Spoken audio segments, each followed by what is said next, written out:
last week of this series, we head to the book of Mark, one of the 4 Gospels in the New Testament that tells us all about the life of Jesus.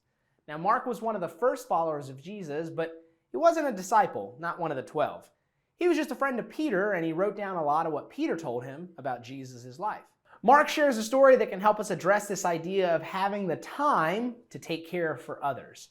The event Mark records happened later in Jesus' ministry when the crowds following Jesus had really grown. We saw this last week, but there were times when it seemed like everywhere Jesus went, people were surrounding him to hear him teach, to be healed, or to question him. Jesus was a really popular guy, and at this point in his ministry, getting near him could be really, really difficult. So, let's jump into the story. This is from Mark chapter 10. Jesus and his disciples came to Jericho. They were leaving the city. A large crowd was with them. We can already see it. Crowds were surrounding Jesus as he and the disciples were leaving the city. Certainly a lot of people were competing for his attention, which brings us to our questions. Who did Jesus have time for? Who did Jesus make time for? Especially when so many people wanted to share his time. A blind man was sitting by the side of the road begging. His name was Bartimaeus, a poor blind man begging on the side of the road. Would this be one of the people Jesus had time for? Let's find out. He heard that Jesus of Nazareth was passing by. So he began to shout, "Jesus, Son of David, have mercy on me." Clearly, this guy knew something about Jesus. As soon as he heard that Jesus was passing by, he couldn't help but cry out for mercy. Maybe Jesus is going to help me, he thought. But not everyone thought this man was worth Jesus' time. Many people commanded him to stop. They told him to be quiet. Did you hear that? Bartimaeus was calling out for compassion and asking Jesus to help him, but people were telling him to be quiet. They didn't believe that he was worth Jesus' time, but what did Jesus think about this guy? Well, the men continued to call out, "Son of David, have mercy on me." And look at what happened next. Jesus stopped and said, "Call for him." So they called out to the blind man, "Cheer up, get on your feet. Jesus is calling for you." He threw his coat to one side. Then he jumped to his feet and came to Jesus. Can you imagine what the crowds must have thought when this happened? Of all the people who were there, Jesus stopped and took time out for this man who was begging for help. It sounds like the crowd was taken aback. But Jesus didn't see people like many in the crowd saw people. Jesus saw that all people and had compassion for all of them, especially on the ones who others overlooked. And on this day, Jesus heard the cries of this guy. And now Jesus was about to answer them. "What do you want me to do for you?" Jesus asked him. The blind man said, "Rabbi, I want to be able to see." "Go," said Jesus. "Your faith has healed you." Right away he could see. And he followed Jesus along the road. Did you catch that? Right then and there, Jesus had compassion and healed the man. Jesus saw the faith, and after being healed, the guy immediately became a follower of Jesus. Now, Mark shares 2 more things that make this moment even more incredible.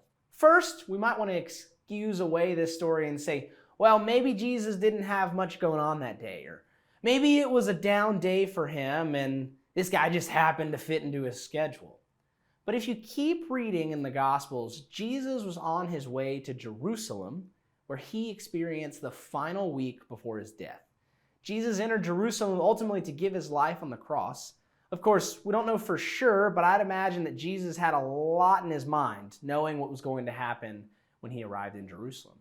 And yet, in the midst of all of that, Jesus made time to stop and help someone. I think that's pretty amazing.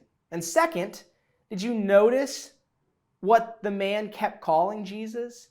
He called Jesus the Son of David. Anyone have an idea what that was all about?